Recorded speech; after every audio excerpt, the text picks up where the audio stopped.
नमस्कार मित्रांनो, कसे आहात सगळे? मस्त मजेत ना? Welcome to S class education. आज आपण पाहतोय 11th स्टँडर्ड बायोलॉजी NCERTमधील चॅप्टर नंबर 19 जो आहे excretory products and their elimination.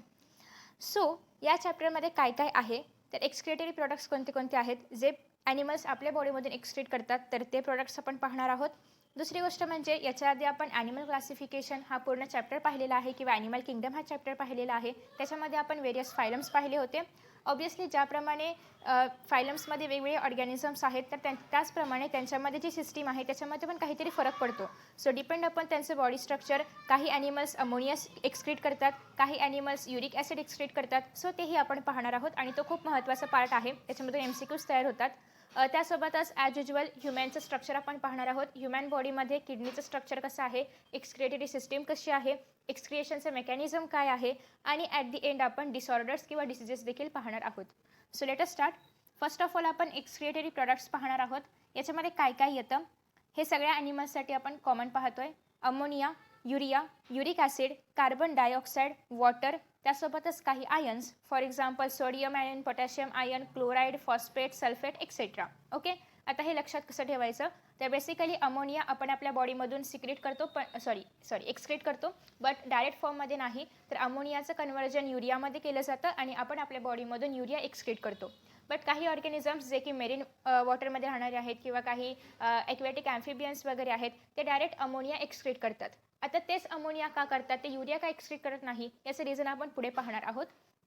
Next आहे युरिक ॲसिड आहे. कार्बन डायऑक्साईड आपण जेव्हा इन्हेलेशन किंवा एक्सपिरेशन करतो तर तेव्हा त्या ह्याच्यामध्ये आपण कार्बन डायऑक्साईड बाहेर फेकतो. नेक्स्ट आहे वॉटर स्वेटद्वारे वगैरे आपल्या बॉडीमधून बाहेर पडत असतं. नेक्स्ट आहे नाकल म्हणजे नकल वगैरे तुम्ही लक्षात ठेवू शकता. नाकलमध्ये ना म्हणजे सोडियम, के म्हणजे पोटॅशियम, Cl म्हणजे क्लोरीन. ओके, फॉस्फेट आणि सल्फेट एवढं जास्त विचारलं जात नाही. हे तीन खूप महत्त्वाचे आहेत. सो असं तुम्ही लक्षात ठेवू शकता. सो हे जे काही वेस्ट प्रोडक्ट्स आहेत आपल्या बॉडीमध्ये ते एकतर एक्सक्रिएशनद्वारे, इजेशन आणि एक्सक्रिएशनमध्ये फरक आहे. एक्सक्रिएशन म्हणजे काय, आपल्या बॉडीमधून युरिन बाहेर पडणं याला आपण म्हणणार आहोत एक्सक्रिएशन, ज्यामधून नायट्रोजनस वेस्ट बाहेर पडतं. आणि इजेशन म्हणजे काय तर जे आपण फूड मटेरियल खाल्लेलं आहे त्याच्यामधलं जे वेस्ट प्रोडक्ट आहे किंवा जे आपल्या बॉडीला नको आहे असं जे फिसस बॉडी एक्सक्रीट करतं त्याला आपण म्हणणार आहोत इजेशन. ओके, असं जे फिसस आपल्या बॉडीमधून बाहेर पडणार आहे त्याला आपण म्हणतो इजेशन. आणि जे लिक्विड फॉर्ममध्ये युरिन होणार आहे किंवा त्याच्यामधून नायट्रोजनस वेस्ट वगैरे बाहेर पडतं त्याला आपण म्हणणार आहोत एक्सक्रिएशन. ओके, सो इजेशन तुम्ही पाहिलेलं आहे डायजेशन टॉपिकमध्ये आणि एक्सक्रिएशन आपण पाहणार आहोत या टॉपिकमध्ये. सो नेक्स्ट आहे this substances have to be remove totally or partially. हे सबस्टन्सेस अमोनिया, युरिया वगैरे जास्त प्रमाणामध्ये आपल्या बॉडीमध्ये खूप हानिकारक आहेत. सो ते आपल्या बॉडीमधून रिमूव्ह केले पाहिजेत इदर पार्शियली ऑर पूर्णतः totally. So in this chapter you will learn the mechanism of elimination of these substances with special emphasis on the common nitrogenous waste. Ammonia, urea and uric acid are the major forms of nitrogenous waste excreted by animals. So animals जे excretion करतात त्यामध्ये major components कोण कोण आहेत, ammonia आहे, urea आहे आणि uric acid आहे. हे by the end of the topic तुम्हाला ही तिन्ही नावं लक्षात राहतील, युरिया, युरिक ॲसिड आणि अमोनिया. ओके, AUU किंवा UAA असं काही लक्षात ठेवा. So AUU. नेक्स्ट आहे ammonia is the most toxic form. Ammonia खूप टॉक्सिक आहे. आपण आपल्या बॉडीमध्ये जिथे जर आपल्या बॉडीमध्ये अशी काही सिस्टीम असते की अमोनिया डायरेक्ट एक्सक्रीट केलं जातं तर ते आपल्या बॉडीसाठी खूप हार्मफुल आहे, आपल्या किडनीसाठी खूप हार्मफुल आहे. सो ह्युमन बॉडी किंवा mammals ammonia as in the original form excrete करणं अफोर्ड करू शकत नाहीत किंवा ते बॉडीला टॉलरेबलच नाही आहे. सो हे जे अमोनिया आहे हे खूप टॉक्सिक आहे आणि ऑब्वियसली टॉक्सिक आहे. सो याला बॉडीमधून बाहेर काढण्यासाठी खूप प्रचंड पाणी लागतं. Around 300 to 500 ml of water लागतं एका टाईमला अमोनिया बॉडीमधून बाहेर एक्सक्रीट करण्यासाठी. मग आता हे कोण करू शकतं, जे जास्त पाणी कन्झ्युम करतील. आता जास्त पाणी कोण कन्झ्युम करणार, जे पाण्यामध्ये राहतात. मग पाण्यामध्ये राहणारे जे ॲनिमल्स आहेत ते अमोनिया एक्सक्रीट करतात. ऑब्वियसली या ठिकाणी पण काही एक्सेप्शन आहेत ते आपण पाहणार आहोत. बट इन जनरल जे पाण्यामध्ये असतात ते अमोनिया एक्सक्रीट करतात कारण त्यांना लॉट्स ऑफ वॉटर मिळतं आणि त्याच्यामुळे ते इझिली एक्सक्रीट करू शकतात. त्यांना पाण्याचा अजिबात तुटवडा वगैरे असा काही प्रश्न नाही आहे. सो अमोनिया कोण कोण एक्सक्रीट करणार आहे, जे वॉटरमध्ये राहणार, जे मेरीन वॉटरमध्ये राहणार आहेत किंवा जे फ्रेश वॉटरमध्ये राहणारे ॲनिमल्स आहेत तर ते. मग यामध्ये कोण कोण येतं, बोनीफिश आहे, ॲक्वॅटिक ॲम्फिबिया आहे आणि ॲक्वॅटिक इन्सेक्ट्स आहेत. बोनीफिश, ॲक्वॅटिक ॲम्फिबिया, ॲक्वॅटिक इन्सेक्ट्स हे खूप महत्त्वाचे प्रश्न यामधून तयार होतात आणि हे तुम्हाला कन्फ्युजनसाठी सगळे मिक्स दिले जातात आणि याच्यामध्ये कन्फ्युजन खूप जास्त होतं जेव्हा आपल्याला रिझन माहिती नसतं. सो आता तुम्हाला रिझन कळलं असेल की अमोनिया खूप टॉक्सिक आहे. सो याला बॉडीमधून बाहेर काढण्यासाठी खूप जास्त पाण्याची रिक्वायरमेंट असते आणि खूप जास्त पाणी त्याच ॲनिमल्सकडे असणार जे पाण्यामध्ये राहतात. सिम्पल. पाण्यामध्ये कोण कोण राहतं? बोला रे. हां, बोनीफिश राहतात, ॲम्फिबियन्स राहतात, कोणते ॲक्वॅटिक आणि ॲक्वॅटिक इन्सेक्ट्स. संपला विषय, एवढंच लक्षात ठेवायचं आहे. सो आता हे जे आहेत bony fish, aquatic insects, aquatic amphibians, मी आतापर्यंत हे 3-4दा रिपीट केलं असेल कारण हेच आहे की तुम्ही ऐकून तुमच्या लक्षात राहावं. सो हे जे ॲनिमल्स आहेत जे अमोनिया सिक्रेट करतात, एक्सक्रीट करतात, जे अमोनिया एक्सक्रीट करतात त्याला आपण म्हणणार आहोत अमोनोटेलिक. ऑब्व्हियसली अमोनिया एक्सक्रीट करणार, सो अमोनोटेलिक म्हणणार आपण त्याला. बरं, आता हे कसे एक्सक्रीट करतात? तर हे जे फिश आहेत तर ते आपल्या गिल्समधून म्हणजे त्यांचे जे खवले असतात तर त्यामधून ते एक्सक्रीट करतात अमोनियाचे आयन्स. ओके. आता यांच्या बॉडीमध्ये जर ऑलरेडी गिल्स आहेतच अमोनिया बाहेर काढण्यासाठी तर किडनीची काही गरज आहे का? तर नाही. मग यांच्या बॉडीमध्ये किडनी असली काय नसली काय काही एवढा फरक पडत नाही आणि किडनी असली तरीही ते एक्सक्रिएशनमध्ये एवढं जास्त काहीच पार्टिसिपेशन त्याचं नसतं. सो त्याच्यामुळे या ठिकाणी किडनी कोणताही रोल प्ले करत नाही आहे. हे खूप महत्त्वाचा पॉईंट आहे कारण बऱ्याच जणांना एक्सक्रिएशन म्हटलं की असं वाटतं की किडनी प्रत्येक ठिकाणी काम करतेच, तर असं नाही आहे. हे जे अमोनोटेलिक्स आहेत यांच्यामध्ये किडनी एक खूप महत्त्वाचा मेजर वगैरे रोल असा काही प्ले करत नाही. सो हे एक तुम्ही लक्षात ठेवण्यासारखी गोष्ट आहे. त्यासोबतच अमोनिया पाण्यामध्ये रेडिली म्हणजे पटकन असं सोल्युबल आहे, त्याच्यामुळे ऑब्व्हियसली पाणी त्याला जास्त लागतं बाहेर काढण्यासाठी. सो हे झालं सगळं अमोनियाबद्दल किंवा अमोनोटेलिकबद्दल, हे सगळं या ठिकाणी संपलेलं आहे. नेक्स्ट पार्ट आहे तो म्हणजे युरिया. आता युरिया कोण एक्सक्रीट करतं? आपण म्हणजे याच्यामध्ये सगळे मॅमल्स, सगळं ज्या ग्रुपमध्ये आपण बिलॉंग करतो, ज्या क्लासमध्ये आपण बिलॉंग करतो तो क्लास म्हणजे कोणता? मॅमल्स. सो सगळे मॅमल्स काय एक्सक्रीट करतात? युरिया एक्सक्रीट करतात. सो युरिया आलं की त्या ठिकाणी पहिला ऑप्शन असणार आहे मॅमल्स. दुसरा ऑप्शन जे जमिनीवरती राहतात, जमिनीवरती कोण कोण राहणार आहे? जे टेरिस्ट्रियल ॲम्फिबियन आहेत तर ते जमिनीवरती राहतात. ऑब्व्हियसली टेरिस्ट्रियल आहे तर जमिनीवर राहणार ना, काय मी पण. सो टेरिस्ट्रियल ॲम्फिबियन्स आहेत आणि मॅमल्स आहेत. हे 2 परमनंट एक्झाम्पल्स आहेत किंवा हे 2 लक्षात राहतीलच तुमच्या कारण ऑब्व्हियसली ते जमिनीवरती राहतात. एवढं त्यांना पाण्याचा इंटेक नाही आहे किंवा आपण एवढेही दिवसभरामध्ये 7-8 लिटर पाणी पित नाही. लयत आपण 1 ते 1.5 लिटर पाणी पिऊ शकतो. सो एका मॉडरेट लेवलच्या पाण्यावरती युरिया जे आहे ते आपण आपल्या बॉडीमधून बाहेर टाकू शकतो. Okay. So around 30 ml to 50 ml water लागतं युरियाला आपल्या बॉडीमधून एक्सक्रीट करण्यासाठी. सो तेवढं पाणी आपण पितो आणि as comparatively to ammonia, urea toxic नाही आहे असं आपण म्हणू शकतो कारण अमोनिया हे खूप हायली टॉक्सिक आहे आणि युरिया एवढं टॉक्सिक नाही आहे, मॉडरेट लेवलवरचं आहे. ओके. सो युरिया मॉडरेट लेवलवरचं आहे, याला पाणी पण मॉडरेट लेवलवरचं लागतं. यासोबतच एक या ठिकाणी महत्त्वाचा घटक आहे तो म्हणजे मेरीन फिश. आता मगाशी मी सांगितलं की जे लोक पाण्यात राहतात ते काय करणार आहेत? अमोनिया एक्सक्रीट करणार आहेत. नावातच मेरीन फिश आहे म्हणजे ऑब्व्हियसली हे पाण्यात राहतात, बट तरीही हे अमोनिया एक्सक्रीट करत नाहीत. हे काय एक्सक्रीट करतात? युरिया एक्सक्रीट करतात. ओके. सो हा एक महत्त्वाचा पॉईंट आहे. हे एक या ठिकाणी एक्सेप्शन आहे की जे मेरीन फिश असतात ते भलेही पाण्यात राहत असले तरी ते काय एक्सक्रीट करणार आहेत? ऑब्व्हियसली ते युरिया एक्सक्रीट करणार आहेत. सो हा एक महत्त्वाचा पॉईंट आहे किंवा हे एक एक्सेप्शन आहे. हे बऱ्याच ठिकाणी कन्फ्युजनसाठी दिलं जातं की तुम्हाला मेरीन फिश म्हटलं की तुम्ही ऑब्व्हियसली त्या ठिकाणी अमोनिया वगैरे मार्क कराल, तर असं काही करू नका. या ठिकाणी जे मेरीन फिश आहेत तर ते युरिया एक्सक्रीट करणार आहेत. ओके. आफ्टर दॅट नेक्स्ट आहे जे युरिया एक्सक्रीट करतात त्यांना आपण म्हणणार आहोत युरियोटेलिक कोण कोण आहेत? अगेन मॅमल्स आहेत, जे टेरिस्ट्रियल ॲम्फिबियन्स आहेत तर ते आहेत आणि थर्ड पॉईंट मोस्ट इम्पॉर्टंट तो म्हणजे मेरीन फिश. सो आता आपल्या बॉडीमध्ये पहिल्यांदाच युरिया येतं का? तर नाही. आपण युरिया खातो का रे? नाही खात. सो आपण जे फूड प्रोडक्ट्स खातो त्यामधून आपल्या बॉडीमध्ये अमोनिया तयार होतं. हे अमोनिया लिव्हरमध्ये जातं. लिव्हरमध्ये गेल्यानंतर या अमोनियाचं कन्व्हर्जन युरियामध्ये केलं जातं आणि मग ते युरिया आपल्या किडनीमध्ये येतं. म्हणजे सगळ्यात पहिल्यांदा आपल्या बॉडीमध्ये अमोनियाच तयार होतं, बट आपली बॉडी एवढं वॉटर घेऊ शकत नाही किंवा आपल्या बॉडी एवढं टॉक्सिक अमोनिया टॉलरेट करू शकत नाही. त्याच्यामुळे या अमोनियाचं कन्व्हर्जन केलं जातं युरियामध्ये आणि मग युरिया किडनीमध्ये येतं आणि मग तिथून पुढे काय होतं ते आपण पुढे पाहणार आहोत.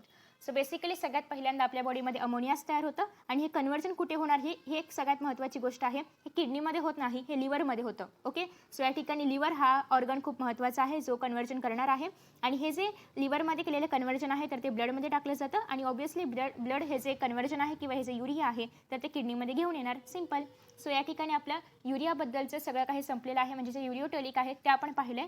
थर्ड पॉईंट आहे ते म्हणजे युरिक ॲसिड. युरियोटॅलिक आणि युरिक ॲसिड याच्यामध्ये कन्फ्युजन होतं, तर अजिबात कन्फ्युजन करायचं नाही आहे. युरियोटॅलिक वेगळा आहे आणि युरिकोटॅलिक वेगळा आहे. ज्या ठिकाणी युरिक ॲसिड असेल त्या ठिकाणी युरिकोटॅलिक असणार आहे आणि ज्या ठिकाणी युरिया असणार आहे ते त्यांना आपण काय म्हणणार आहोत, युरिओटॅलिक. ओके, सो हे दोन वेगवेगळे घटक आहेत. थर्ड वन जे आहे हे युरिक ॲसिड हे सगळ्यात कमी टॉक्सिक आहे, एकदम लिस्ट टॉक्सिक आहे. याच्यामध्ये टॉक्सिक बिझिक असलं काही नसतं आणि याला एक्सक्रीट करण्यासाठी एकदम कमी पाणी लागतं, एकदमच कमी पाणी लागतं. तुम्ही जर पाहिलं असेल कधीतरी तुम्हाला प्रसाद मिळाला असेल कावळ्याचा वगैरे, तर त्याच्यामध्ये तुम्ही पाहिलं असेल की ती एकदम व्हाईट कलरची अशी टूथपेस्टसारखी पेस्ट असते. ओके, पेस्टच्या फॉर्ममध्ये ते एक्सक्रिएशन करतात. सो याच्यामध्ये अजिबात पाणी वगैरे असलं काही नसतं. सो असलं तरी पण ते खूप मिनिमल असतं आणि ते टॉक्सिक पण नसतं, एकदम लिस्ट टॉक्सिक असतं. सो जसं की कावळ्याचा प्रसाद म्हणजे या ठिकाणी सगळे बर्ड्स जे आहेत तर ते युरिक ॲसिड सिक्रेट करतात. त्यासोबतच उरलेले सगळे रेप्टाईल्स आहेत. तुम्ही कधीतरी पालीचा पण प्रसाद पाहिला असेल, एकदम कडक असतो.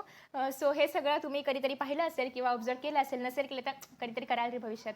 सो अशा पद्धतीने हे जे एव्हिस आहेत म्हणजे जे सगळे बर्ड्स आहेत, दुसरी गोष्ट सगळे जे रेप्टाईल्स आहेत, त्यासोबतच जे इन्सेक्ट्स आहेत. आता आपण मगाशी पाहिलं होतं ॲक्वेटिक इन्सेक्ट्स काय सिक्रेट करतात रे, आताच पाहिलं होतं ना, येस, अमोनिया. पण ॲक्वेटिक सोडून जे इतर काही इन्सेक्ट्स आहेत, तुम्ही कधीतरी माशी किंवा माशीचं वगैरे एक्सक्रिएशन पाहिलं असेल, बघितलं असेल घरात कधीतरी, सगळेच बघतात, इट्स ओके. सो हे जे एक्सक्रिएशन आहे हे खूप कडक असतं किंवा ह्याच्यामध्ये कुठेही वॉटर वगैरे असलं काही नसतं. सो त्याच्यामुळे हे जे सगळे इन्सेक्ट्स आहेत ते देखील युरिक ॲसिड एक्सक्रीट करतात आणि त्यासोबतच जे स्नेल म्हणजे काय, गोगलगाय. ओके, सो गोगलगाय ॲक्वेटिक पण असते आणि लँडवरची पण असते. सो ती लँडवरची जर गोगलगाय असेल तर ते काय करणार आहे, युरिक ॲसिड एक्सक्रीट करणार आहे. ओके, सो हे झाले सगळे एक्झाम्पल्स तुम्ही या ठिकाणी पाहू शकता. रेप्टाइल्स आहे, बर्ड्स किंवा एव्हिज आहेत. नेक्स्ट आहे लँड स्नेल्स आहेत आणि आहेत इन्सेक्ट्स. सो हे सगळे काय करणार आहेत, त्यांच्या बॉडीमधून युरिक ॲसिड एक्सक्रीट करणार आहेत. हे पेस्टच्या फॉर्ममध्ये असतं आणि या ठिकाणी ते अजिबात पाण्याचा वापर करत नाहीत, खूप कमी पाण्याचा वापर करतात. थोडक्यात ते पाणी बचाव मोहिमेवरती आहेत आणि हे काय करणार आहेत, यांना आपण काय म्हणतो, युरिकोटॅलिक. ओके, याला आपण काय म्हणणार आहोत, uricotelic. Okay, so after that next या ठिकाणी आपलं सगळं पाहून झालेलं आहे. फक्त एक पॉईंट राहिला आहे, तो म्हणजे असा की हे सगळं जे किडनीमधलं मॅट्रिक्स आहे ते आपल्या बॉडीमधून बाहेर टाकलं जातं. कशासाठी, टू मेंटेन ऑस्मोलॅरिटी. त्या ऑस्मोलॅरिटीबद्दल आपण एक वेगळा टॉपिक पाहणार आहोतच याच चॅप्टरमध्ये. सो मी या ठिकाणी मेन्शन नाही करत आहे, आपण ते पुढे पुढे पाहूयात. सो चलो नेक्स्ट पेज पे चलो, एक पेज खत्म हो गया. A survey of animal kingdom presents a variety of excretory substances. जर आपण अगेन यामध्ये इनव्हर्टेब्रेट्स आणि वर्टेब्रेट्स सेपरेट करणार आहोत. इनव्हर्टेब्रेट्समध्ये जर आपण स्ट्रक्चर पाहिलं किडनीचं किंवा एक्सक्रिएटरी ऑर्गनचं, एक तर त्यांच्यामध्ये किडनी बिडनी असलं काही नसतं. पण जर आपण एक्सक्रिएटरी ऑर्गनचं स्ट्रक्चर पाहिलं तर ते असतं सिम्पल ट्युब्युलर फॉर्म, जास्त कॉम्प्लेक्सिटी नसते, एकदम साधं सिम्पल सरळ. ओके, हे असणार आहे इनव्हर्टेब्रेट्समध्ये.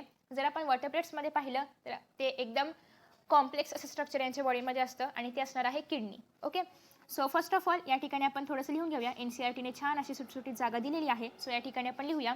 सगळ्यात पहिल्यांदा जो ऑर्गन आहे जो की इनव्हर्टिब्रेट्समध्ये पाहायला मिळतो तो म्हणजे आहे, हे तुम्ही लिहूनही घेऊ शकता, प्रोटोनेफ्रिडिया. हे NCERTमध्ये आहे.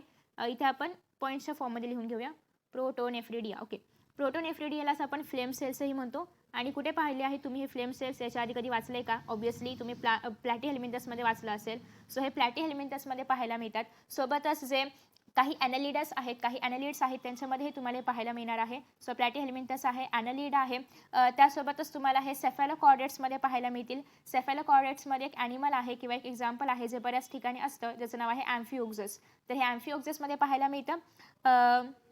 त्यासोबतच जे रोटिफर्स असतात त्यांच्यामध्ये हे पाहायला मिळतं. ओके, सो हे एक्झाम्पल्स खूप महत्त्वाचे आहेत, जे प्रोटोनेफ्रिडिया आहे किंवा फ्लेम सेल्स, दोघांचंही एकाच ह्याचे दोन नावं आहेत.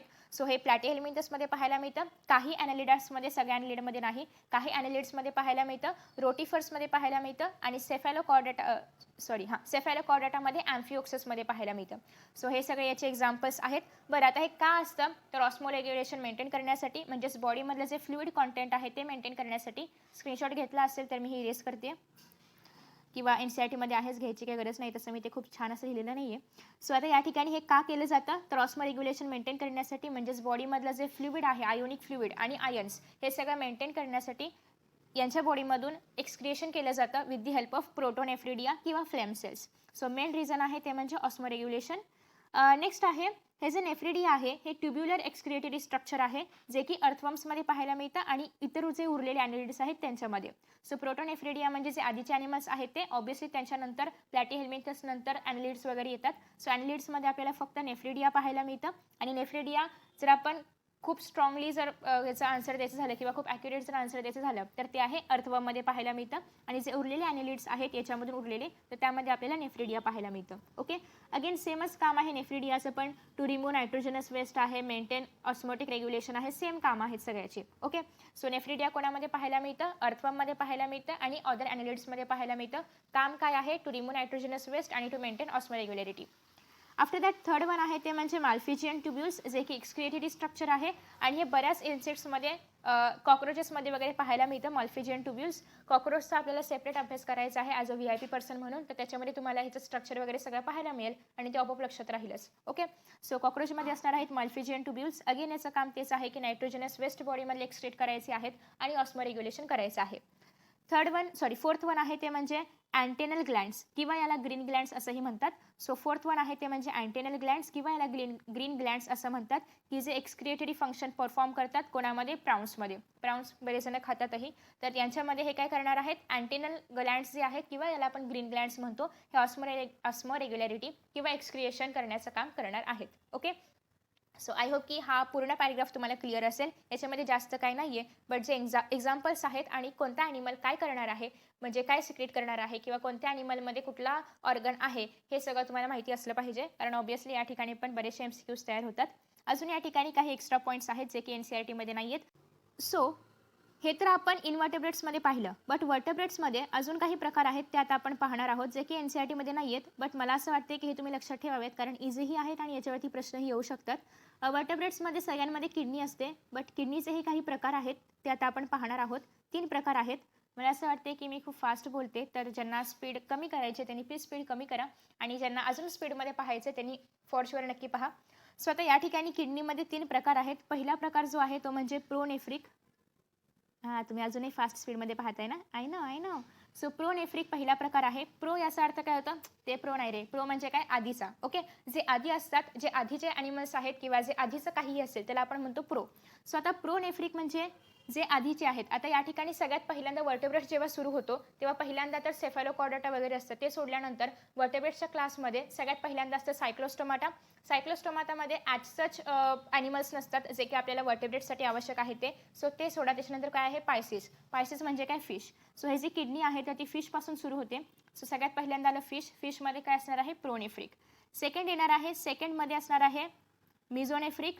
हे नेफ्रिक सेमच आहे सगळ्यांमध्ये. सेकंडमध्ये असणार आहे मिझोनेफ्रिक. मिझोनेफ्रिक कशामध्ये येणार आहे? फिश नंतर काय येतं? ॲम्फिबियन्स. सो सगळ्या ॲम्फिबियन्समध्ये काय असणार आहे? मिझोनेफ्रिक असणार आहे.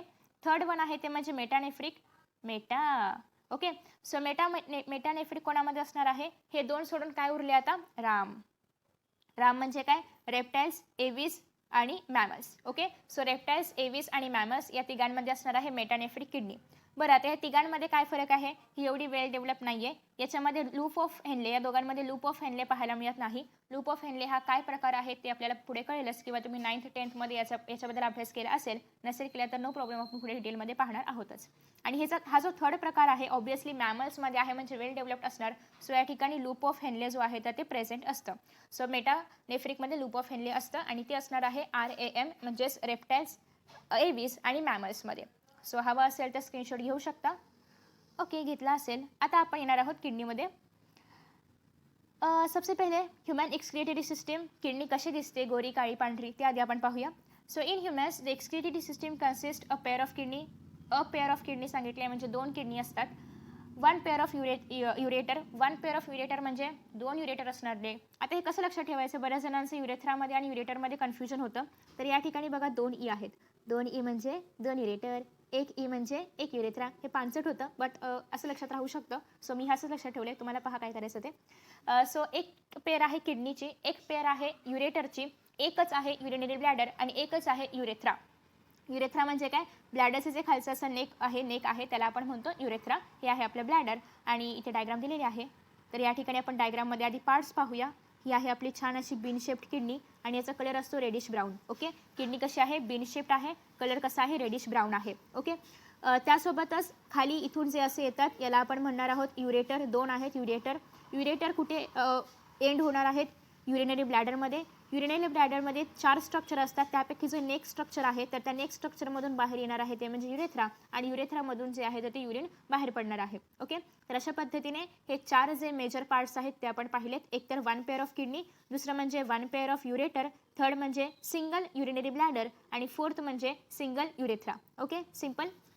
सो ॲज यू नो की किडनी बीन शेप्ड आहे, किडनी रेडिश ब्राऊन आहे, आणि किडनी कुठे स्थित असते किंवा कुठे आहे तर लास्ट थोरॅसिक कॅव्हिटी. लास्ट म्हणजे काय? 11th 12th thoracic कॅव्हिटीपासून kidney start होते, आणि थर्ड लंबार वर्टेब्रा. हे सगळं तुम्हाला लोकोमोशन स्केलेटन चॅप्टरमध्ये पाहायला मिळेल. हे काय असतं, लंबार काय असतं, थोरॅसिक काय असतं. सो थोडंसं वेट करा. आतापुरते एवढंच लक्षात ठेवा की हे असणार आहे T11 T12 to L3. T आपण रिप्रेझेंट करतो थोरॅसिक कॅव्हिटीसाठी, आणि एल म्हणजे लंबार वर्टेब्रासाठी. ओके, सो हे असं आपण याचा थोडक्यात फॉर्म्युला तयार करतो. नेक्स्ट आहे, कुठे आहे हे? Close to dorsal inner wall of abdominal cavity. आपलं जे ॲबडोमिनल कॅव्हिटी आहे हे तुम्ही डायजेशनमध्ये पाहिलं असेल. सो दॅट्स वे सगळी फिजिओलॉजी एकत्र अभ्यास करा जेणेकरून सगळ्या गोष्टी पटकन रिकॉल करता येतील. सो ॲबडोमिनल कॅव्हिटीमध्ये जर आपण पाहिलं तर त्याचं जे डोर्सल पार्ट आहे तर त्याच्या इनर वॉल ठिकाणी आपल्याला किडनी पाहायला मिळते. नेक्स्ट आहे, each kidney of an human adult measures. अडल्टचं मेजरमेंट या ठिकाणी दिलेलं आहे. ऑब्वियसली लहान बाळाची किडनी इल्युलुची लहान असणार आहे. सो अडल्ट ह्युमॅन बिंगमध्ये, एका वेल डेव्हलप्ड ह्युमॅन बिंगमध्ये किडनीची जी हाईट असणार आहे तर ती असणार आहे साधारणतः 10 to 12 सेंटीमीटर एवढी. दोन्ही किडन्या याच्यामध्ये जर आपण पाहिलं तर स्लाइटली दोघांच्या आकारामध्ये फरक असतो, तो आपण पुढे पाहूया. सो या ठिकाणी आपण साधारणतः आयडियल जर आपण मेजरमेंट घेतलं तर ते असणार आहे 10 to 12 सेंटीमीटर त्याची हाईट असणार आहे किंवा लेंथ असणार आहे. विड्थ म्हणजे काय? असं म्हणजे याला आपण विड्थ म्हणतो, तर ते असणार आहे 5 to 7 सेंटीमीटर. आणि थिकनेस जर आपण म्हटलं तर ते असणार आहे 2 to 3 सेंटीमीटर.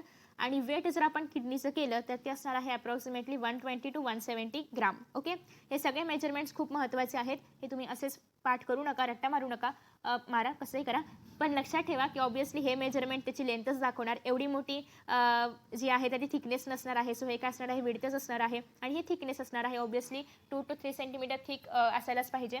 आणि नेक्स्ट आहे, वेट जर म्हटलं तर 120 to 170 ग्रामपर्यंत असणार आहे. सो हे सगळे मेजरमेंट्स तुम्ही लक्षात ठेवू शकता, ठेवायला पाहिजेत खरं तर. नेक्स्ट आहे, इथे जर तुम्ही पाहिलं तर या ठिकाणी एक आतल्या भागामध्ये एक छोटंसं असं कॉन्केव्ह लेन्सेस प्रमाणे एक भाग असतो किडनीमध्ये, त्याला आपण म्हणणार आहोत हायलम किंवा हिलम पण म्हणतात त्याला. सो डिपेंड अपॉन यू, तुम्ही कसाही उच्चार करू शकता.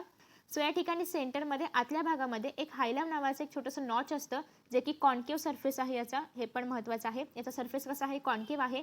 आणि यामधून बाहेर येणार आहे ते म्हणजे एकतर पहिली गोष्ट युरेटर, दुसरं म्हणजे या ठिकाणी सगळे नर्व्स किंवा या ठिकाणी सगळं ब्लड वगैरे इथूनच म्हणजे हाच एंट्री पॉईंट आहे, मेन गेट आहे की ज्या ठिकाणी लोक आतही येतात आणि बाहेरही जातात. सो इथेच नर्व्ह देखील आतमध्ये पाठवले जातात किंवा इथूनच ब्लड देखील आतमध्ये येतं, इथूनच युरेटरमध्ये देखील सोल्युशन येतं किंवा जे पण युरिन असेल तर ते येणार आहे. सो बेसिकली जे सगळं प्रवेशद्वार आहे तर ते हेलियममधूनच होणार आहे. नेक्स्ट आहे, inner to the hilum is a broad funnel shaped space called as renal pelvis. So या ठिकाणी तुम्ही जर पाहिलं, किडनीला आपण जरा मोठी करूया. या ठिकाणी आहे आपलं हिलियम. किडनी क्लिअर हो, क्लिअर नाही दिसत आहे ना? ओके ओके, आता दिसेल. सो आता या ठिकाणी जर आपण पाहिलं तर इनर पार्टमध्ये काय आहे? काय होतं? हायलम आहे.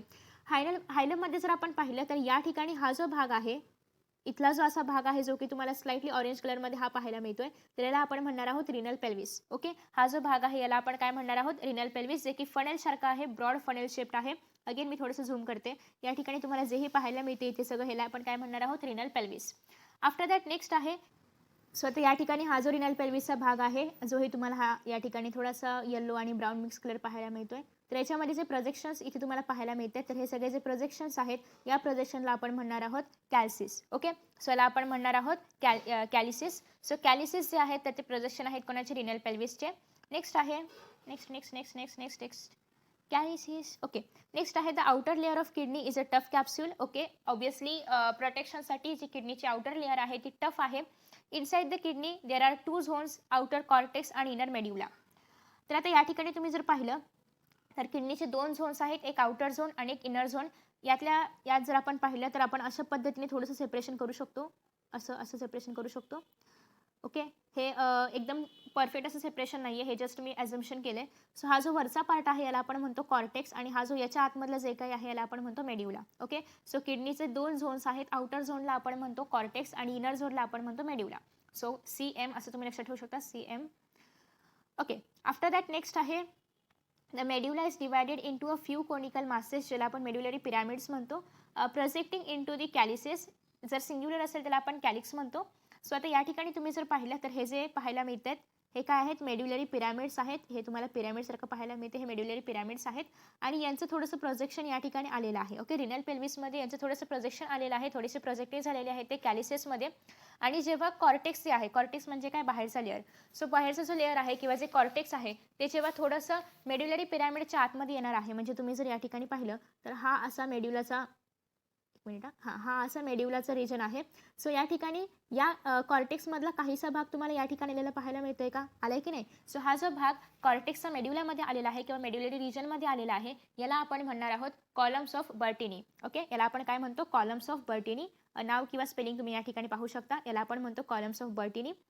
अजून या किडनीमध्ये थोडंसं मोठं पाहायला मिळेल. सो हा जो इथला आतमध्ये आलेला प्रोजेक्शनचा भाग आहे याला आपण म्हणतो कॉलम्स ऑफ बर्टिनी. ओके. यालाच आपण रिनल कॉलम असंही म्हणतो. 2 नाव आहे त्याला, रिनल कॉलम किंवा कॉलम्स ऑफ बर्टिनी, कोणतेही नाव लक्षात ठेवू शकता. नेक्स्ट आहे each kidney has nearly 1 million complex tubular structures called as nephrons. Nephrons आपल्या पिक्चरचा हिरो आहे. सो नेफ्रॉन्सबद्दल या ठिकाणी सांगायचं झालं असं तर नेफ्रॉन्स हे खूप प्रचंड संख्येमध्ये असतात आणि किडनीचं जे मेन स्ट्रक्चरल आणि फंक्शनल युनिट आहे ते म्हणजे नेफ्रॉन्स. ओके. सो किडनी कशापासून बनलेली आहे, थोडक्यात नेफ्रॉन्सपासून बनलेली आहे आणि किडनीचं स्ट्रक्चरल आणि फंक्शनल युनिट आहे आपला हिरो, तो म्हणजे नेफ्रॉन्स. नेफ्रॉन्स अगेन 2 पार्ट्समध्ये डिवाइड होतं. तर आपल्या पिक्चरमध्ये असे बरेचसे हिरो आहेत, बरेचसे म्हणजे 1 मिलियन हिरोज आहेत. त्यातल्या एका हिरोला आपण इथे आणून पकडलेला आहे आणि आता आपण याचा अभ्यास करणार आहोत. सो हे नेफ्रॉन आहे जे की स्ट्रक्चरल आणि फंक्शनल युनिट आहे आपल्या किडनीचं.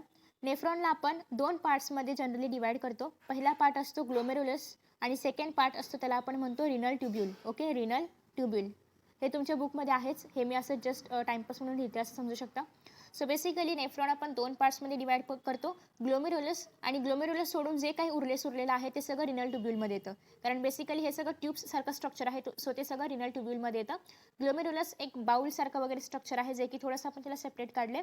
सो नेफ्रॉन आयडियली 2 पार्टमध्ये आपण डिवाइड करतो. एक तर आहे ते पहिला पार्ट म्हणजे ग्लोमेरुलस आणि सेकंड पार्ट आहे रिनल ट्युब्यूल. ओके. आता हे जे रिनल ट्युब्यूल आहे याला अगेन आपण बऱ्याचशा पार्ट्समध्ये डिवाइड करतो. एक तर पहिला भाग तो म्हणजे बाउमन्स कॅप्सूल, हा झाला पहिला भाग रिनल ट्युब्यूलचा. सेकंड पार्ट आहे त्या ठिकाणी येणार आहे PCT म्हणजेच प्रॉक्सिमल कॉन्व्होल्युटेड ट्युब्यूल. थर्ड पार्टमध्ये येणार आहे हेनलेस लूप, हा बघा असा असतो हेनलेस लूप. आणि फोर्थ पार्टमध्ये येणार आहे डिस्टल कॉन्व्होल्युटेड ट्युब्यूल. ओके. पहिला part Bowman's capsule, second part PCT, third part Henle's loop किंवा लूप ऑफ हेनले आणि फोर्थ पार्ट DCT किंवा डिस्टल कॉन्व्होल्युटेड ट्युब्यूल. तर अशा पद्धतीने जे रिनल ट्युब्यूल आहे तर ते 4 पार्ट्समध्ये डिवाइड होतं. ओके. सो आता आपण तुम्हाला बेसिक स्ट्रक्चर कळलं असेल किडनीचं म्हणजेच नेफ्रॉनचं. सो आता मी जस्ट कशा पद्धतीने जे सोल्युशन आहे तर ते नेफ्रॉनमधून ट्रॅव्हल करतं जस्ट पाथवे सांगणार आहे, जेणेकरून पुढे जेव्हा आपण थिअरी वाचू तेव्हा तुम्हाला इमॅजिन करता येईल. सो बेसिकली जे काही सोल्युशन आलं असेल किंवा जे काही युरिया येणार आहे ते युरिया अशा पद्धतीने या ठिकाणी एफेरंट ॲट्रिओलमधून एंटर करणार आहे. एफेरंट ॲट्रिओल आणि इफेरंट ॲट्रिओल 2 प्रकारचे ॲट्रिओल असतात. सो एफेरंटमधून ते आतमध्ये येतं, हे फिरून झाल्यानंतर इफेरंटमधून बाहेर पडतं. ओके. एफेरंटमधून काय होणार आहे, सोल्युशन आतमध्ये येणार आहे आणि इफेरंटमधून बाहेर पडणार आहे. सो या ठिकाणी जे युरिया आहे तर ते आतमध्ये आलं. आतमध्ये आल्यानंतर या ठिकाणी ग्लोमेरुलस कॅप्सूलमध्ये किंवा ग्लोमेरुलसमध्ये, कॅप्सूल नका म्हणू, ग्लोमेरुलसमध्ये काय होणार आहे, फिल्टरेशन होणार आहे. म्हणजे जे काही युरिया आतमध्ये येईल ते आहे असं बाहेर काढलं जात नाही, तर यामध्ये बरंचसं मोठ्या प्रमाणामध्ये याच्यामध्ये पाणी असतं. तर त्यामधलं 99% वॉटर ॲब्झॉर्ब केलं जातं आणि फक्त 1% वॉटर युरिनमध्ये बाहेर पडतं. ओके. सो अशा पद्धतीने या ठिकाणी सगळ्यात पहिलं जे ॲब्झॉर्प्शन होणार आहे तर ते होणार आहे ग्लोमेरुलसमध्ये. या ठिकाणी जे महत्त्वाचे पार्टिकल्स आहेत मग ते सोडियम वगैरे असेल ते सगळं इथे ॲब्झॉर्ब केलं जातं. आणि नेक्स्ट टाईम हे जे पार्टिकल आहे जे आता फिल्ट्रेट आहे, जे फिल्ट्रेशन करून झालेलं आहे तर ते फिल्ट्रेट आता येणार आहे या ठिकाणी प्रॉक्सिमल कॉन्व्होल्युटेड ट्युब्यूलमध्ये. सो हे जे तुम्हाला पाहायला मिळते थोडंसं जाड असं तर ते आहे प्रॉक्सिमल कॉन्व्होल्युटेड ट्युब्यूल. या ठिकाणी आल्यानंतर मॅक्सिमम रिॲब्झॉर्प्शन होणार आहे. Again water, again sodium, again जे उरलं आहे ते सगळं परत ॲब्झॉर्ब होणार आहे. ओके. का सगळं आपण ॲब्झॉर्ब करतोय, कारण एवढ्या मेहनतीने आपण फूड मटेरियल खातोय, एवढ्या मेहनतीनं डायजेस्ट करतोय आणि ते सगळं असंच युरिनमध्ये टाकायचं, एक कहा का न्याय यार. सो त्याच्यामुळे अन्याय होऊ नये आपल्या बॉडीमध्ये आणि म्हणून जे काही जेवढं ॲब्झॉर्ब करता येईल, जेवढं सगळं रिक्वायर्ड मटेरियल आहे तेवढं सगळं यामधून ॲब्झॉर्ब केलं जातं आणि यासाठी या ठिकाणी शिपाई ठेवलेले आहेत. पहिला शिपाई होता ग्लोमेरुलस, ज्यानं शक्य होईल तेवढं वॉटर ॲब्झॉर्ब केलं. सेकंड आहे PCT, जो अजून वॉटर रिॲब्झॉर्ब करण्याचा प्रयत्न करतोय. सो तिथून सगळं रिॲब्झॉर्ब झालं की या ठिकाणी जे आपलं अगेन फिल्ट्रेट आहे तर ते येणार आहे खाली या लूप ऑफ हेनलेमध्ये. लूप ऑफ हेनले पण मोठ्या प्रमाणामध्ये ॲब्झॉर्प्शन करण्याचं काम करतं. लूप ऑफ हेनलेचे 2 प्रकार पडतात. डिसेंडिंग, जे खाली जातं या ठिकाणी ते डिसेंडिंग, आणि इथून जे वर जाते ते असतं असेंडिंग. हे असं स्ट्रक्चर आपल्या बॉडीमध्येही असतं, फक्त या ठिकाणी ते सुट्टं केले. आपल्या बॉडीमध्ये एवढी सुटी सुटी जागा नसते, कंजेस्टेड असतं. सो आता या ठिकाणी जेव्हा आपण खाली जाणार आहोत तर तेव्हा काय होतं आणि वर जाताना नेमकं काय ॲब्झॉर्ब होतं ते आपण नंतर मेकॅनिझममध्ये पाहणार आहोत. आता जस्ट एवढंच लक्षात ठेवा की लूप ऑफ हेनलेमध्ये सगळ्यात मोठ्या प्रमाणामध्ये ॲब्झॉर्प्शन केलं जातं. आता मला एक सांगा, जर आपण युरियामधून पाणी ॲब्झॉर्ब केलं तर युरिया कॉन्सन्ट्रेटेड होईल की डायल्युटेड होईल? ऑब्व्हियसली कॉन्सन्ट्रेटेड होणार, कारण आपण वॉटर ॲब्झॉर्ब करतोय. मग या ठिकाणी जेवढं मोठं लूप ऑफ हेनले असेल तेवढं मोठं ते म्हणजे तेवढं जास्त ते वॉटर ॲब्झॉर्ब करणार आहे. पुन्हा एकदा ऐका, जेवढी लेंथ असणार आहे लूप ऑफ हेनलेची जास्त, तेवढं ते वॉटर जास्त ॲब्झॉर्ब करणार. आता वॉटर जर त्याने जास्त ॲब्झॉर्ब केलं तर युरिन कॉन्सन्ट्रेटेड होईल की डायल्युटेड होईल? ऑब्व्हियसली कॉन्सन्ट्रेटेड होणार. म्हणजे याचा अर्थ लूप ऑफ हेनलेची लेंथ डायरेक्टली प्रपोर्शनल आहे कॉन्सन्ट्रेशन ऑफ युरिन, कारण जेवढं जास्त लेंथ असणार तेवढी युरिन जास्त कॉन्सन्ट्रेटेड येणार आहे की नाही? सो तुम्ही हे एक रिलेशन लक्षात ठेवू शकता, हे तुम्हाला पुढे खूप उपयोगी पडेल. सो आता नेक्स्ट लूप ऑफ हेनलेमधून हे सगळं फिल्ट्रेट ट्रॅव्हल करणार आहे आणि नेक्स्ट जाणार आहे DCTमध्ये. DCT म्हणजेच काय? Distal convoluted tubule. जेव्हा या ठिकाणी येणार आहे आपलं मटेरियल तेव्हा त्याने ऑलमोस्ट सगळं पूरा निचोड के सब सामान निकाला हुआ है, जो भी नेसेसरी है, जो भी आवश्यक है. माझी हिंदी थोडी कच्ची आहे. सो आता या ठिकाणी जे सामान आलेलं आहे ते सगळं त्याच्यामधलं सगळं रिक्वायर्ड किंवा सगळं नेसेसरी सगळं काही काढून घेतलेलं आहे. आता फक्त कॉन्सन्ट्रेटेड युरिन आहे, बट तरीही आपल्याला असं वाटतं की नाही रे, अजून याच्यामध्ये आपलं काहीतरी जातं आहे. सो मग ते जे वॉटर आहे, अजूनही वॉटर जर काही असेल, 99% वॉटर सगळं काढून घेतलं जातं, सगळं शोषून घेतलं जातं. सो या ठिकाणी अजूनही काही वॉटर असेल, अजूनही काही नेसेसरी पार्टिकल्स जात असतील तर त्याला खेचून घेतले जातात. अरे भैया रुको, तो त्याला खेचून घेतले जातात आणि त्याच्यामुळे या ठिकाणी PCT सगळ्यात शेवटचं आहे की जिथे ॲब्झॉर्प्शन रिॲब्झॉर्प्शन केलं जातं. आणि हे जे DCT आहे, DCT बोलायचं होतं, PCT बोलली मी, सॉरी.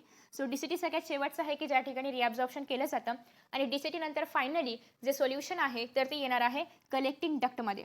आता कलेक्टिंग डक्ट काय करतं? इकडून एक नेफ्रॉनने आणलं, इकडून एका नेफ्रॉनने आणलं, इकडून एका नेफ्रॉनने आणलं. सो बेसिकली ही जी मेन पाईपलाईन असते, प्रत्येक एरियाच्या मधून येणारी जी मेन पाईपलाईन आहे तर ती या ठिकाणी आहे की सगळे नेफ्रॉन्स या ठिकाणी या एरियामधले सगळे नेफ्रॉन्स याला देतात पाणी, म्हणजेच आपलं युरिन, कॉन्सन्ट्रेटेड युरिन सगळे या ठिकाणी येते आणि मग फायनली हे सगळे कलेक्टिंग डक्ट एका ठिकाणी कलेक्शन करतात आणि मग ते कलेक्शन येणार आहे युरेटरमधून, urinary bladder through, urethra through घरी, म्हणजे आउट. ओके, तर अशा पद्धतीने हे साधारणतः स्ट्रक्चर असतं आणि अशा पद्धतीने साधारणतः पाथवे आहे. आता आपण थिअरी रीड करूया, तुम्हाला अजून चांगल्या पद्धतीने अंडरस्टँडिंग करता येईल.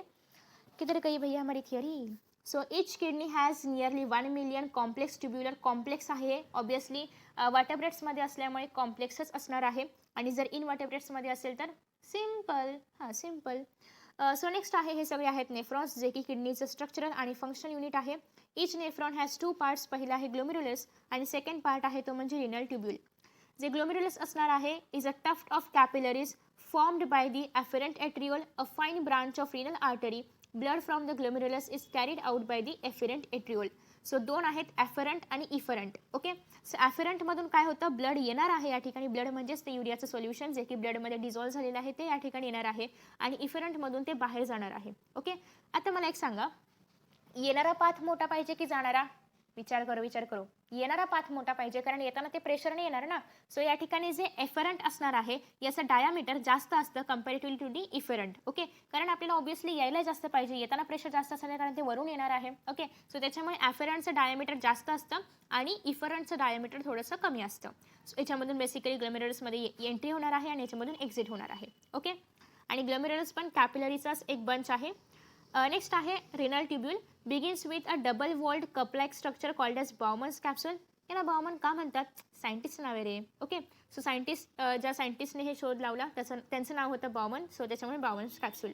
सो बाउमन्स कॅप्सूल हे डबल वॉल्ड आहे, डबल लेअर्ड आहे, दोन लेअरवाला आहे, म्हणजेच कपसारखा आहे. सो आतून एक बाहेरून एक असे 2 लेअर्स आहेत आणि विच एन्क्लोजेस दी ग्लोमेरुलस. आणि याच्यामध्ये ग्लोमेरुलस मस्त आरामात बसलेलं असतं. सो तुम्ही असं करा, इमॅजिन की हा एक सोफा आहे आणि याच्यामध्ये तुम्ही बसलेला आहात. सो तुम्ही आहात ग्लोमेरुलस. ओके, सो छान असं मस्त या ठिकाणी बसलेलं आहे आणि हे जे बाउमन्स कॅप्सूल आहे आणि हे जे ग्लोमेरुलस आहे याला एकत्र, म्हणजे सोफा आणि तुम्ही एकत्र म्हणणार आहोत आपण ह्याला मॅल्फिजियन बॉडी. माल्फिजियन बॉडी वेगळा आहे, माल्फिजियन ट्युब्युल्स वेगळं आहे. माल्फिजियन ट्युब्युल्स कॉक्रोचमध्ये असतात, माल्फिजियन बॉडी आपल्यामध्ये असते म्हणजे ह्युमन बिंग्समध्ये किंवा मॅमल्समध्ये असते. ओके, सो हे कन्फ्युजन होतं या ठिकाणी. माल्फिजियन ट्युब्युल्स वेगळे आहेत आणि माल्फिजियन बॉडी वेगळी आहे. माल्फिजियन बॉडी म्हणजे काय, ग्लोमेरुलस आणि बाउमन्स कॅप्सूल एकत्र याच्यापासून तयार होते माल्फिजियन बॉडी. सो तुम्ही असं जर इमॅजिन केलं की तुम्ही या ठिकाणी सोफ्यामध्ये बसलेले आहात, तर ऑब्व्हियसली तुमची बॉडी आहे आणि तुम्ही बसलेले आहात. सो माल्फिजियन बॉडी असं तुम्ही लक्षात ठेवू शकता. आता या ठिकाणी त्यांना माल्फिजियन बॉडी आणि अजून एक नाव द्यायचं होतं, सो त्याचं बारसं घातलं आणि त्याला अजून एक नाव दिलेलं आहे, ते म्हणजे renal capsule. Okay, so next आहे the tubule continues further to form a highly coiled network that is called as PCT किंवा प्रॉक्सिमल कॉन्व्होल्युटेड ट्युब्यूल. आता मला सांगा, तुम्हाला माहिती आहे की नाही. सो आता जेव्हा आपण बॉमन्स कॅप्सूलमध्ये मधून बाहेर पडणार तेव्हा आपण फर्स्ट कुठे येणार आहोत, फर्स्ट काय आहे, प्रॉक्सिमल कॉन्व्होल्युटेड ट्युब्यूल. इथून बाहेर पडल्यानंतर प्रॉक्सिमल कॉन्व्होल्युटेड ट्युब्यूल जे की हायली कॉइल्ड आहे. तुम्ही या ठिकाणी असं म्हणजे असं कॉइल्ड म्हणजे कॉइल्ड कसं असतं, कॉईल पाहिली मच्छरची, ती कशी अशी गोल गोल गोल असते, तर त्या पद्धतीने त्याला आपण कॉइल्ड म्हणतो. किंवा तुम्ही स्प्रिंग पाहिलं असेल तर या स्ट्रक्चरला आपण कॉइल्ड म्हणतो. नेक्स्ट आहे हेअर पिन. हे जर तुम्ही पाहिलं तर ते बघा, आपण hair pin U shape pin लावतो, तर त्याच पद्धतीने हे दिसते. सो ते आहे हेअर पिन. ओके, बघा तुमचं मेकअपचं सामान पण या ठिकाणी उपयोगाला येते. सो नेक्स्ट टाइम जेव्हा हेअर पिन वगैरे लावणार तेव्हा हेनलेला आठवा, जेणेकरून हे पण लक्षात राहील. सो हेअर पिन प्रमाणे आहे loop of Henley.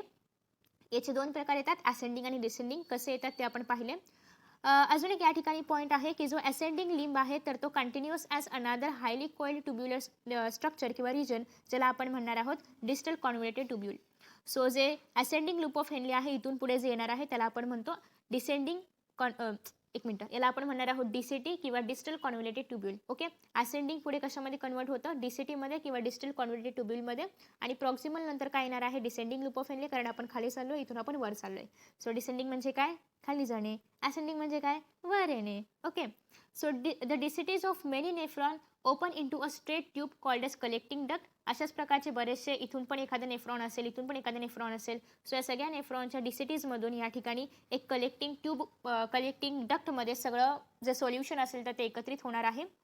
So after that next आहे many of which converge and open into the renal pelvis through medullary pyramids in the calyces. So again, आता या ठिकाणी तुम्ही जर पाहिलं तर जे आपलं कलेक्टिंग डक्ट आहे तर ते या ठिकाणी असं असतं. पैसा दिखाव रे. सो या ठिकाणी असणार आहे आपलं नेफ्रॉन. मी मोबाईल जरासा आडवा उलटा करते. सो इथे असणार आहे बाउमन्स कॅप्सूल, दिसतच नाही आहे. लेट मी टेक थोडासा चांगलावाला कलर. हां, हा कलर घेऊया आपण, दिसेल. सो या ठिकाणी असणार आहे आपलं बाउमन्स कॅप्सूल. बाउमन्स कॅप्सूलमधून सगळ्यात पहिल्यांदा असणार आहे प्रॉक्सिमल किंवा PCT. नेक्स्ट आहे लूप ऑफ हेनले, त्याच्यानंतर आहे या ठिकाणी DCT आणि या ठिकाणी आहे कलेक्टिंग डक्ट. सो हे सगळे कलेक्टिंग डक्ट या ठिकाणी अशा पद्धतीने असतात आणि सगळ्या ठिकाणाहून या ठिकाणी सोल्युशन एकत्र होतं आणि मग इथून जे युरिन आहे किंवा जे सोल्युशन आहे तर ते रिटर्न जाणार आहे या ठिकाणी पेल्विसमध्ये, रिनल पेल्विसमध्ये. तिथून या सगळे हे जे तुम्हाला प्रोजेक्शन्स पाहायला मिळतात या ठिकाणी येणार आहे. इथली सगळी युरिन इथे एकत्र होणार आहे आणि ती जाणार आहे इथून खाली अशी युरेटरमधून बाहेर. Okay, so renal pelvis through ती कुठे जाणार आहे, मेड्युलरी पिरामिड्समध्ये. बरं, मेड्युलरी पिरामिड्समधून गेल्यानंतर मग परत कॅलेक्सिसमध्ये जाणार. सगळं सेम स्ट्रक्चर आहे. पहिल्यांदा जाणार रिनल पेल्विसमध्ये. रिनल पेल्विस काय आहे, हे आहे. रिनल पेल्विसमध्ये गेल्यानंतर मेड्युलरी जे आहेत त्याच्यामध्ये जाणार आहे मेड्युलरी रिजनमध्ये. मेड्युलरी रिजनमध्ये गेल्यानंतर जसं की आपण पाहिले याचे प्रोजेक्शन्सला आपण काय म्हणतो, कॅलिसेस म्हणतो. सो कॅलिसेसमध्ये म्हणजेच या ठिकाणी एंटर होणार आहे आणि इथून सगळे एकत्र येणार आहे, युरिन कंबाईन होणार आहे आणि ती युरिन पडणार आहे बाहेर. सिम्पल.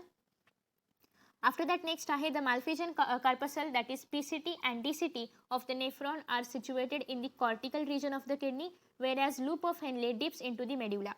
So तुम्ही जर या ठिकाणी पाहिलं तर आपण ह्याला थोडंसं असं करूया. वरचा पार्ट काय आहे, कॉर्टेक्स आहे. खालचा पार्ट काय आहे, मेड्युला आहे. सो इथे जर आपण पाहिलं तर हे आहे आपलं बाउमन्स कॅप्सूल. त्यानंतर या ठिकाणी आहे PCT. त्याच्यानंतर खाली आल्यानंतर असं आहे रूप ऑफ हेनले. त्याच्यानंतर या ठिकाणी आहे DCT आणि या ठिकाणी आहे कलेक्टिंग डक्ट.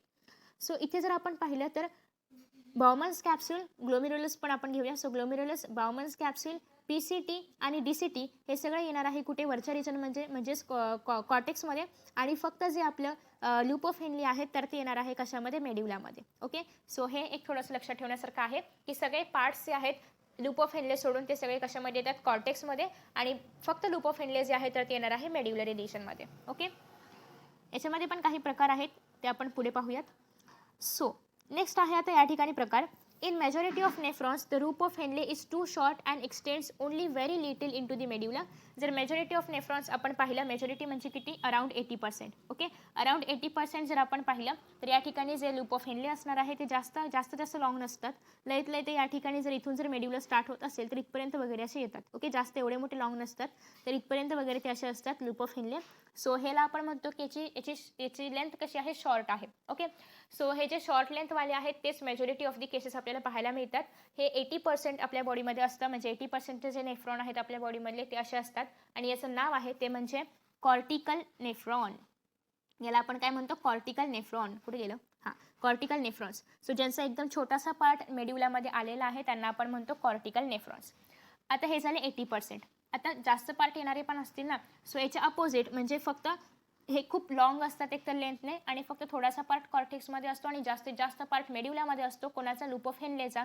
अशा नेफ्रॉन्सला आपण म्हणणार आहोत ते म्हणजे जक्स्टा मेड्युलरी, जास्त मेड्युलरीमध्ये. So juxta medullary nephrons, juxta जास्त. Okay, so juxta medullary nephrons त्याला आपण म्हणणार आहोत. हे कमी असतात, 20% फक्त असतात. सो यांचं स्ट्रक्चर कसं असतं आपण जस्ट पाहूया या ठिकाणी. सो सपोज की या ठिकाणी आपलं जे मेड्युला आहे तर ते स्टार्ट होतं आहे, तर इथे असणार आहे बाउमन्स कॅप्सूल ग्लोमेरुलस. त्याच्यानंतर असणार आहे या ठिकाणी पीसीटी आणि इथून असं खाली अशा पद्धतीने असणार आहे आपलं लूप ऑफ हेनले आणि इथे असणार आहे डीसीटी आणि इथे कलेक्टिंग डक्ट. सो बेसिकली हे जे एवढा पार्ट आहे हा खूप जास्त आहे, याची लेंथ पण खूप जास्त आहे मेड्युलरी रिजनमध्ये. सो असे जे नेफ्रॉन्स असतात त्याला आपण म्हणणार आहोत जक्स्टा मेड्युलरी नेफ्रॉन्स, जे की असतात 20%. सो जस्ट आपण एकदा या ठिकाणी सगळं एकत्र लिहूया. पहिले तर आहेत नेफ्रॉन्स, ज्याचे 2 प्रकार पडतात. एक असणार आहे कॉर्टिकल नेफ्रॉन्स आणि एक असणार आहे juxta medullary nephrons. Okay, cortical nephrons असतात अराउंड 80%, जक्स्टा मेड्युलरी नेफ्रॉन्स असतात अराउंड 20%. हे मेजॉरिटी आहे, मोस्ट कॉमनली पाहायला मिळतं. हे मेजॉरिटी नाही आहे, मायनॉरिटी आहे. सो आता या ठिकाणी जे कॉर्टिकल नेफ्रॉन्स आहेत तर त्यांची लेंथ जी आहे ती कशी असणार आहे, LENGTH. लेंथ कशी असते, शॉर्ट असते. या ठिकाणी लेंथ कशी आहे, लॉंग आहे. सेकंड पॉईंट असा आहे की यांचं जे मोस्ट ऑफ द पार्ट आहे तो कशामध्ये असणार आहे, कॉर्टेक्समध्ये, आणि एकदम छोटासा पार्ट कशामध्ये असतं, मेड्युलामध्ये. याच्यामध्ये जास्त पार्ट कशामध्ये असतं, मेड्युलामध्ये, आणि छोटासा पार्ट कशाचा असणार आहे, कॉर्टेक्समध्ये. हे आपण लूप ऑफ हेनलेला पकडून पाहते, बाकीच्या पार्ट्सचा आपण या ठिकाणी विचार नाही करत आहोत. हे एक्सक्लुसिव्हली कोणासाठी आहे, लूप ऑफ हेनलेसाठी. ओके, सो हे 3च पॉईंट्स या ठिकाणी महत्त्वाचे आहेत. सो तुम्ही हवं तर स्क्रीनशॉट घेऊ शकता किंवा लिहून घेऊ शकता. Okay okay okay okay okay okay so next आहे आता जे इफेरेंट एट्रिओल आहे emerging from the glomerulus forms a fine capillary network around the renal tubule called the peritubular capillaries. A minute vessel of this network runs parallel to the Henle's loop forming a U-shape vesa recta and vesa recta is absent or highly reduced in cortical nephrons. ये मैंने क्या कह दिया. So या ठिकाणी तुम्ही जर पाहिलं तर जे रेड कलरचं पाहायला मिळते किंवा जे मरून कलरचं पाहायला मिळते ते आहेत आपले एट्रिओल. सो एफेरंट एट्रिओलमधून ब्लड किंवा ते जे सोल्युशन आहे तर ते किडनीमध्ये आलं. इफेरंट एट्रिओलमधून आउटसाईड गोईंग आहे, बाहेर जाणं आहे.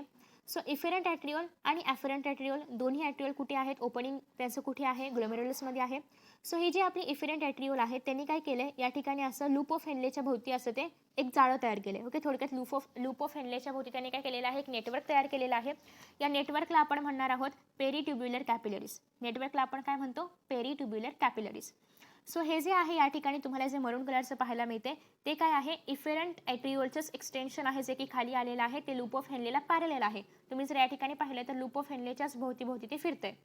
इथे जर तुम्ही पाहिलं तर लूप ऑफ हेनलेने ज्याप्रमाणे यू-शेप तयार केलाय त्याचप्रमाणे जे आपल्या एफेरंट एट्रिओलचं एक्सटेन्शन आहे त्याने पण यू-शेप तयार केलंय. मग इथे ज्या ठिकाणी अशा पद्धतीने यू-शेप तयार होतो त्या रिजनला आपण म्हणणार आहोत वेसा रेक्टा. ओके, या रिजनला आपण काय म्हणणार आहोत, वेसा रेक्टा, जे की यू शेप्ड आहे. हे जे वेसा रेक्टा आहे ते मला सांगा, जर लूप ऑफ हेनलेची हाईट किंवा लेंथ छोटी असेल तर वेसा रेक्टा त्या ठिकाणी पाहायला मिळेल की नाही पाहायला मिळणार, नाही पाहायला मिळणार. रिझन बिहाइंड दॅट की लूप ऑफ हेनले खूप छोटा आहे, शॉर्ट लेंथ आहे आणि त्यामुळे त्या ठिकाणी वेसा रेक्टाला त्याप्रमाणे तसं ते ॲडजस्ट नाही होऊ शकत किंवा त्या ठिकाणी एवढी रिक्वायरमेंट नाही आहे. आपण जेव्हा वेसा रेक्टाचं फंक्शन पाहू तेव्हा तुम्हाला ते कळेलच. बट ज्या ठिकाणी लूप ऑफ हेनलेचं लेंथ खूप कमी असणार आहे किंवा शॉर्ट असणार आहे त्या ठिकाणी आपल्याला वेसा रेक्टा एकतर खूप कमी पाहायला मिळतं किंवा ॲबसेंटच असतं. आता मला एक सांगा, हे कोणामध्ये ॲबसेंट असेल, कॉर्टिकल नेफ्रॉनमध्ये की जक्स्टा मेड्युलरी नेफ्रॉनमध्ये? एक्झॅक्टली कॉर्टिकल नेफ्रॉनमध्ये. का? कारण आताच आपण पाहिलं की कॉर्टिकल नेफ्रॉनमध्ये जे लूप ऑफ हेनले असतं त्याची लेंथ काय असते, शॉर्ट असते किंवा छोटीशी असते. त्यामुळे या ठिकाणी जे वेसा रेक्टा आहे तर ते या ठिकाणी आपल्याला रिड्यूस्ड किंवा ॲबसेंट पाहायला मिळतं कोणामध्ये, कॉर्टिकल नेफ्रॉनमध्ये. ओके, सो या ठिकाणी आपला हा पार्ट झालेला आहे. आजच्या व्हिडिओमध्ये आपण खूप सारी बडबड केली आणि या ठिकाणी आपण सगळ्यात पहिल्यांदा काय पाहिलं जस्ट रिवाईज करूया, जास्त वेळ नाही घेणार आहे मी. थँक्यू तुम्ही एवढा वेळ माझं ऐकून घेतल्याबद्दल. सगळ्यात पहिल्यांदा आपण एक्सक्रिटेटरी प्रोडक्ट्स पाहिले. नेक्स्ट आपण कोणते ॲनिमल्स काय एक्सक्रीट करतात, अमोनिया कोण एक्सक्रीट करतं, युरिया कोण करतं, युरिक ॲसिड कोण करतं हे आपण पाहिलं. नेक्स्ट आपण ह्युमन एक्सक्रिटेटरी सिस्टीम पाहिली, याच्यामधले काही मेजर पार्ट्स आपण पाहिले. त्यासोबतच आपण स्ट्रक्चर पाहिलं, नेफ्रॉनचं बेसिक स्ट्रक्चर आपण पाहिलेलं आहे. त्याच्यानंतर नेक्स्ट आपण पाहिलं की कशा पद्धतीने एक जनरल पाथवे पाहिला आपण की युरिन सोल्युशन कशा पद्धतीने जाणार आहे फ्रॉम दी नेफ्रॉनमध्ये एंटर केल्यापासून ते कलेक्टिंग डक्टपर्यंत जाईपर्यंत आणि त्याच्यानंतर युरिनरी ब्लॅडर टू युरेथ्रामधून बाहेर पडेपर्यंत. ओके, सो नेक्स्ट व्हिडिओमध्ये आपण स्टार्ट करणार आहोत युरिन फॉर्मेशन. आय होप की तुम्हाला असे व्हिडिओज पाहायला आवडत आहेत आणि तुम्ही नक्की पाहत आहे पूर्ण video. So thank you so much for that. Video आवडला तर लाईक कराल ना, नाही केलं तरी पण चालेल, पण करून टाका ना. त्यासोबत त्या चॅनलला सबस्क्राईब केलं नसेल तर सबस्क्राईब करा. ती नोटिफिकेशन बेल ऐकून पण वाजवा, जेणेकरून तुम्हाला दाबा, जेणेकरून तुम्हाला मी जेव्हा व्हिडिओ अपलोड करेन तेव्हा नोटिफिकेशन मिळेल. आणि thank you so much, bye bye, take care.